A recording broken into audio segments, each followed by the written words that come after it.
मित्र अॼु पाण नीति वचन जे 22वें अध्याय जी शुरूआत कईंदासीं। पैसे से मिड़े विकांदो गिनी सकाजे अहिड़ो मिड़े राजा सुलेमान वटे हो। उहो सुलेमान राजा भौतिक संपत्ति के सच्चे अर्थ में रखे थो। अॻियां निरियूं नीति वचन जो 22मो अध्याय ने पहली कलम।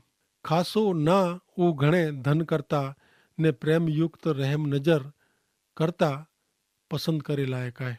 हिते जेको ना जी ॻाल्हि करे में आवई आहे उहो पंहिंजा माता पिता जन्म टाणे पाड़ियल ना जी ॻाल्हि न आहे, पण ख़ासा कम करीने पंहिंजो जेको ख़ासो ना थिए थो इन जी ॻाल्हि आहे। पाण ॼाणो था कि राजा दाऊद वटे बरूके जवान लश्कर जी फौज हुई। उहो महान माण्हू हुआ। उहो महान कम करी ना कमाया हुआ। दाख़िले तरीक़े बनाया जो वीचार करियो। बनाया विषय नोंद करे में आवई आहे।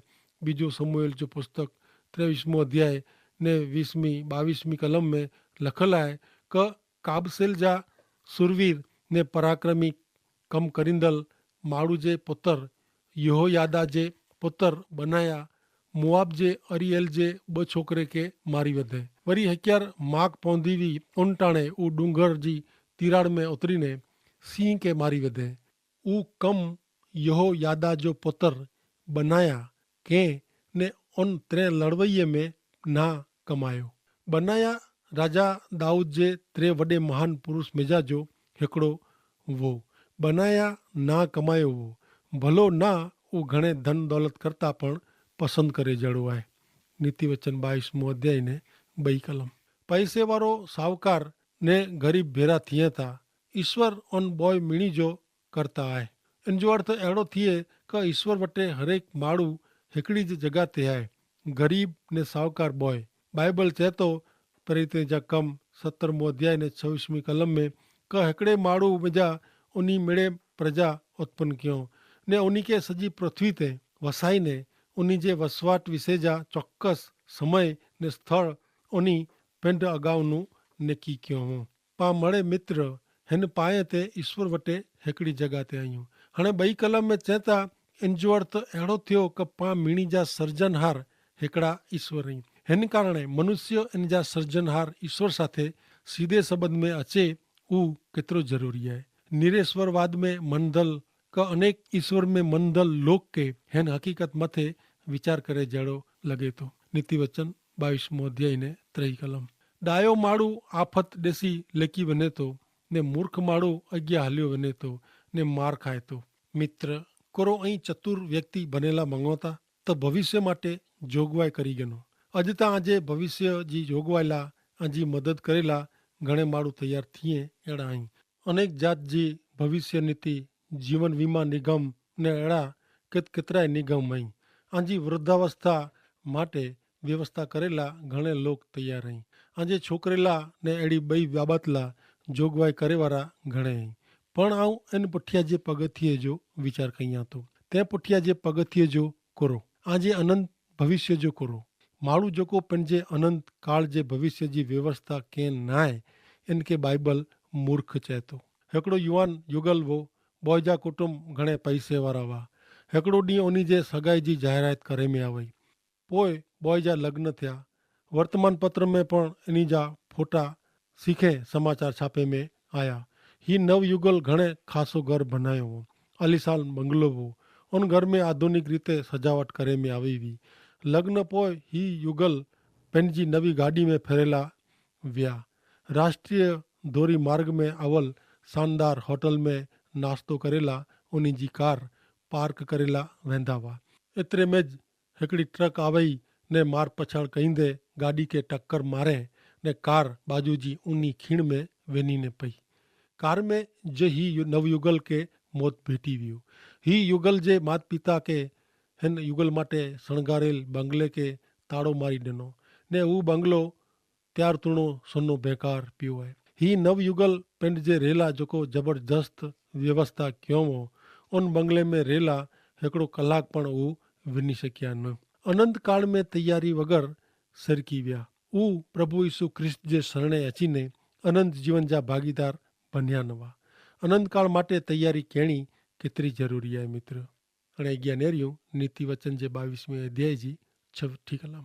बालक के जिन मार्ग में हलियो खपे इन में हले जो इनके शिक्षण ॾे, एतिरे हू वृद्ध थींदो त्यां सुधी इन मिजा खिसंदो न। पाण पंहिंजे बालक खे उन जे नेकी करेल मार्ग में अॻियां वधियल तालीम ॾियूं था ने तालीम ॾियणी पण खपे।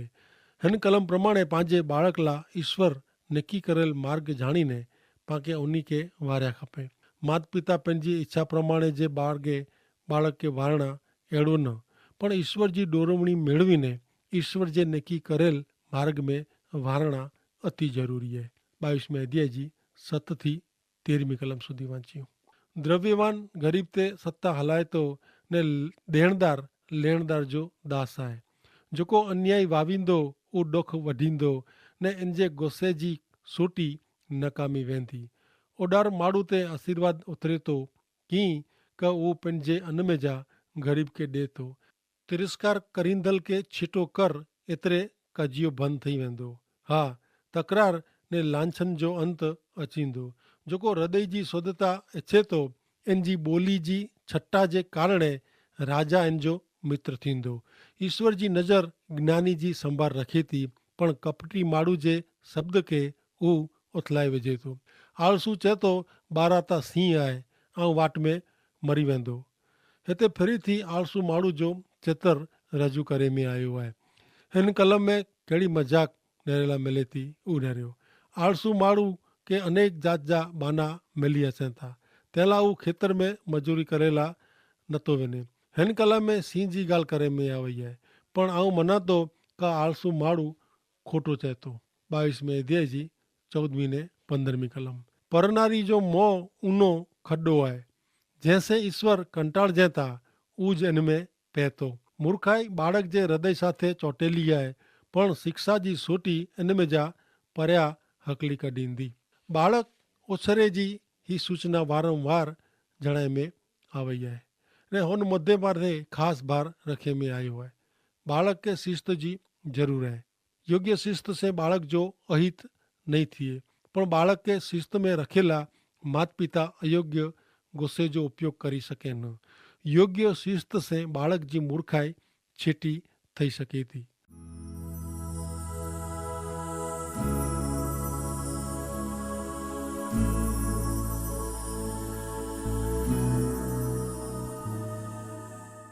अॻियां नेरियो 22वें अध्याय जी 16 થી 28 कलम।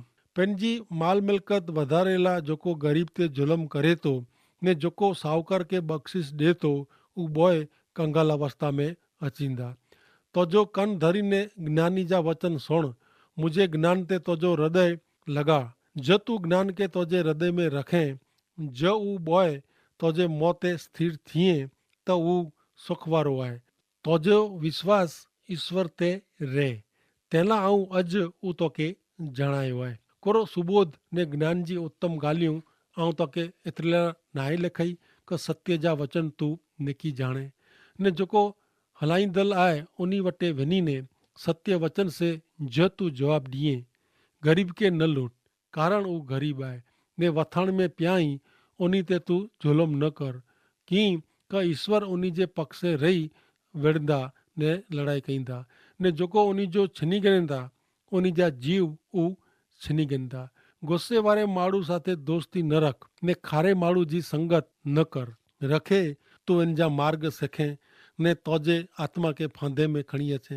कौल ॾींदल मिजाजो क देवे माटे जो जामीन थींदल मिजाजो हिकिड़ो पण तूं न थी। कीअं क नेर तो वटे कर्ज वारी ॾिनल कीअं न वे त तो वटा उहो तुंहिंजो विछाण कुलाए खणी वञे। तुंहिंजा वड़ ॾाॾा परॾाॾा जेको असल जा बाण निकी कयो हुयो उहो खसेड़ न। आंखे यादि हूंदो मित्र क ईश्वर जॾहिं इज़राइली लोक खे मिस्र देश जी ग़ुलामी में जा छुड़ायो तॾहिं उन इज़राइली लोक खे वसेला वतन ॾिनो। इन में ईश्वर याकूब जे हरेक कुड़ खे चौकस प्रदेश वेची ॾिनो। हिन उपरांत ईश्वर हरेक कुड़ जे हरेक कुटुंब खे चौकस ज़मीन ॾिनो। इन में ईश्वर जी सूचना उहो वई क हरेक कुटुंब खे मिलल पंहिंजी ज़मीन जी आजू बाजू वाड़ ॿधी गिरणी। हिन व्यवस्था जो मुख्य हेतु उहो हो क हरेक कुटुंब पंहिंजी ज़मीन मथे ज वसवाट करे। ईश्वर इसराइली लोक खे हिन विषय सूचन ॾींदे पुनः नियम जो पुस्तक 19मो अध्याय ने 14મી कलम में चयों कि देश जो को यहोवा तो जो देव तो के वतन माटे दिए था इनमें वतन जो वारसो जो को तो के मिले इनमें तो जे पड़ोसी जो बाण असल जे वक़्त में लोक ठहरायो आयो ऊ तो के खसड़ना न हाणे ही बाण अथवा निशानी पेढ़ी दर पेढ़ी चालू रहे ने वो बाबत घणे महत्व जीवी अन जो कारण उहो कि हरेक व्यक्ति जो अड़ोसी पड़ोसी गैरलाभ गिनीने ॿियनि जी ज़मीन में पग न विझे। हिन जात जे आचरण सामे ईश्वर लाल बत्ती धरियो हो। हाणे हिन मुद्दे जो आउं आत्मिक लागूकरण करेला मंगा थो। ख्रिस्तत्व संबंधी जे विश्वास जी निशानियूं अॼु ता छिटी करे में आवई आहे ने इनमें घणे वाद प्रवेश कयो हुयो। वर्तमान फिलसुफी ने विचारधारा ख्रिस्तत्व के घणे नुक़सान पहुंचायो हुयो। ख्रिस्तत्व जो पग पैसारो करेल निशानियूं जुड़ेल पग से पाछा पगला भरीने विश्वासी सिद्धांत जी निशानी फेरी मजबूत करी गने जी पाके खास जरूर है।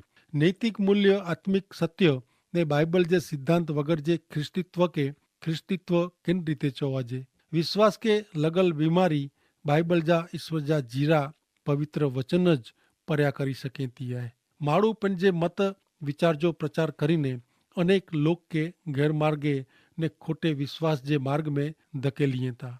दस्तान तरीके नेरियूं त बाइबल जाहिर करे तो का माण्हू जे इन जे दुष्कर्म जे बंधन में जा छुटकारो करेला इन जे पाप जी शिक्षा में जा इन जो उद्धार करेला ईश्वर पंहिंजे पुत्र प्रभु यीशु ख्रिस्त के जग में हलायो ने योजना कयो हुयो।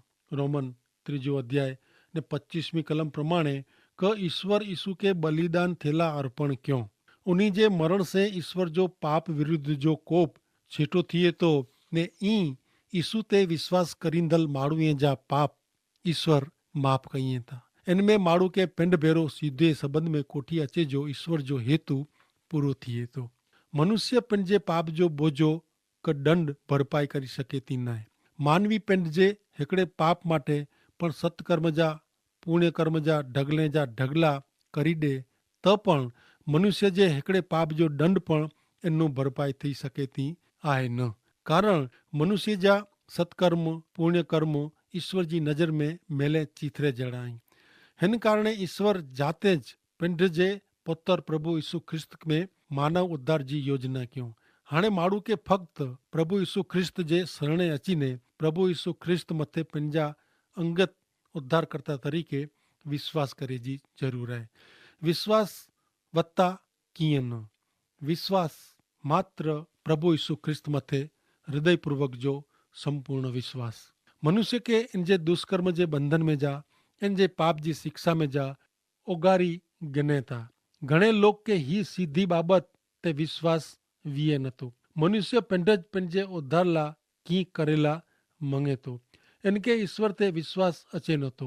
तेला ऊ पाप जी शिक्षा में जा दुष्कर्म जे बंधन में जा मुक्त थेला देह कष्ट कहिए था शरीर के डोख दिए था दान धर्म कहिए था ज्ञान मार्ग अपनाइए था धर्म जे मृत क्रिया कांड में रहता ने अहिड़ो मने था क ही मिड़े करे से उन्हीं जी मुक्ति थी वेंदी पण अहिड़ो मानवी बेद भुले थो। कारण ऊ ईश्वर जे मार्ग के छॾीने पंहिंजे मार्गे अॻियां वधे थो। बाइबल चोखवट करे तो क एफएसी 2 अध्याय 8 ने 9 कलम में क मात्र ईश्वर जी कृपा सेज विश्वास मार्फते आंजो उद्धार थियो आहे। ऊ आसे बन्यो न आहे पण ईश्वर ऊ क्यों आहियूं इनमें वॾाई करे जहिड़ो कीअं न आहे कारण ऊ आजे पंहिंजे प्रयत्न जो परिणाम न आहे। भले मित्र पां हाणे नीति वचन जे 22वें अध्याय जी छेल्ली एतिरे 29મી कलम नेरियूं। नीति वचन जो 22वां अध्याय ने 29મી कलम हिते लिखल आहे क पंहिंजे कम में उद्योगी वे अहिड़े माण्हू के तू नेरीअ थो करो त तोखे ॼाणणो क उता राजा जी हजूर में उभो रहंदो ऊ हल्के माण्हू वटे उभो नहीं रहे। हिन कलम में ईश्वर चवता क ऊ उद्यमी माण्हू के इन जे उद्योग जो मेहनत जो बदलो ॾिने ला मंगे था। आके याद हूंदो मित्र क अनंत काल माटे प्रभु यीशु ख्रिस्त चयों क माण्हू जेको प्रभु यीशु ख्रिस्त जे शरणे अचीने उन जी अधीनता में रहीने उन जी सेवा में उद्यमी बनी रहिया आहिनि ने महिनत करी रहिया आहिनि उन्ही के ही शब्द सुणेला मिलदा, भला ने विश्वासु चाकर छाबास। प्रभु यीशु ख्रिस्त आंजा करेल आजे कम जे प्रमाण ला केतिरे लोक वटे ऐं प्रभु यीशु ख्रिस्त जो प्रकाश पाथरियो। ऐं केतिरो वक़्त सख़्त परिश्रम क्यों, महिनत क्यों, उन मिणी खे ध्यान में रखीने आंजा वखाण करींदा न। पण प्रभु यीशु ख्रिस्त कम जेको आके सौंपियो हुयो उहो ऐं केतिरी वफ़ादारी ने प्रमाणिकता से विश्वास से कयो हुयो, उहो मुद्दो ध्यान में रखीने आंजा वखाण करींदा। शक्य आहे कि प्रभु आके हिकिड़ी माता तरीक़े आके आजे निढे बालक जे उछेर जो कम सौंपियो हो। मूसा जी माता इन रीते घणे विश्वासु हुई ने इन जो ना बाइबल में ईश्वर जे पवित्र वचन में नोंदे में आयो पण आहे। ईश्वर पाके पंहिंजे विश्वास प्रमाणे बदलो ॾींदा। रोमन 12 अध्याय 10 ने 11 कलम में चवता क ख्रिस्त में भा तरीक़े हिकिड़े ॿिए ते प्रेम करियो, हिकिड़े ॿिए खे मान ॾिने में उत्साही थियो, सख़्त कम करियो ने आलसू न थियो, प्रमाणिक हृदय से प्रभु जी सेवा में लागू रहो। पा मीणी के ईश्वर के विश्वासु रेजी केतिरी ज़रूर है अने ते माटे ज पंहिंजो विश्वास वधे अने पंहिंजा कम सफल थिए तेला पाके विश्वास में रेजी पण एतिरी ज़रूर है। कारण विश्वास पंहिंजो मुख्य पायो है। जगत मथे ईश्वर पिता एतिरो मेड़े प्रेम क्यों कि पंहिंजा हिकिड़ा मात्र पुत्र प्रभु यीशु ख्रिस्त जग में हलाया, एतिरे ला कि कोई पण उन ते विश्वास करे उन्हीं के अनंत जीवन मिले, मुक्ति मिले। अने ते पुठिया ईश्वर जो हेतु उहो कि ईश्वर यीशु के बलिदान थेला अर्पण क्यों। उन्हीं जे मरण से ईश्वर जो पाप विरुद्ध जो कोप छीटो थिए तो ने ई यीशु ते विश्वास करींदल माण्हूअ जा पाप ईश्वर माफ़ कई था। इनमें माण्हू के पिंड भेरो सीधे संबंध में कोठी अचे जो ईश्वर जो हेतु पूरो थिए तो। मित्र, प्रभु मात्र हिते अचीने पंहिंजा ॾुख ओपाड़ियो न हुयो, पण पाला पंहिंजो बलिदान पण ॾिनो हुयो। इन पुठिया जो हेतु पाण नेरियूं कि उहो जो कि यीशु ते जेको विश्वास करे इनके पाप जी माफ़ी मिले ने मनुष्य पंहिंजे पाप जो बोझो ॾंड भरपाई करी सके थी नवो माटे पिंड बलिदान थी विया। मानवी पंहिंजे हिकिड़े पाप माटे पण सत्कर्म जा पुण्य कर्म जा गमे एटला ढगला करे तो पण मनुष्य जे हिकिड़े पाप जो पण ॾंड उहो इनू पिनू भरपाई थी सके थी न। कारण पुण्य कर्म सत्कर्म ईश्वर जी नज़र में मेले चीथरे जहिड़ा आहिनि। हिन प्रकार ईश्वर जाते ज पंहिंजे पुत्र प्रभु यीशु ख्रिस्त के मानव उद्धार जी योजना कयो ने हाणे माण्हू के फक्त प्रभु यीशु ख्रिस्त जे शरणे अचीने पंहिंजा पाप कबूल करीने प्रभु यीशु ख्रिस्त के पंहिंजा अंगत उद्धारकर्ता तरीके कबूल करीने विश्वास करी जी ज़रूर है।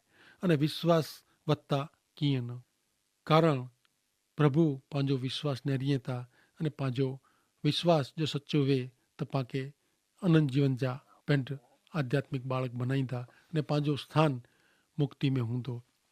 त कोरो मित्र, आके इन विषय में कोई पण शंका वे प्रश्न वे तो आई असांखे ज़रूर कागज़ लिखी सको था ने आई आध्यात्मिक बाबत संबंधी जवाब मिली सको था। ते उपरांत आके जो आ वटे प्रेम संदेशना जो पुस्तक नवे तो ऊ पण आई मंगाई गंजा ने ज़रूर कागज़ लिखजा ने आ वटे जो बाइबल नवे तो ऊ पण आई लिखजा। कारण के नीति वचन जे पुस्तक में आई वाचींदा तो पिंड के पण घणे मजा अचे अने घणे ज्ञान बुद्धि पंहिंजी वधे अहिड़ा ईश्वर जा वचन आहिनि ने उहो पाला ॾिनो हुयो तॾहिं पाके इन जो उपयोग कयो खपे। आ वटे जो सरनामो नवे तो आई हाणे कार्यक्रम के अंत में ॾिन में अचींदो उहो ई लिखी गंजा ने ज़रूर कागज़ लिखजा। हा, अॼु कोई मांदगी मुसीबत वे तो पण आई कागज़ में लिखी सको था अने तेला आला हिते प्रार्थना करे में अचींदी ने ज़रूर ईश्वर पिता पंहिंजी प्रार्थना सुणंदा ने आजा बीमारी दुख मिड़े दूर कईंदा अने आध्यात्मिक बाबत संबंधी पिणा के जवाब ॾिने में अचींदो। भले मित्र, हिते पंहिंजो कार्यक्रम जो समय पूरो थिए थो। ईश्वर कृपा से पां अगले कार्यक्रम में फिर मिलदासीं। ईश्वर पिता आके आशीर्वाद ॾियो। आमीन।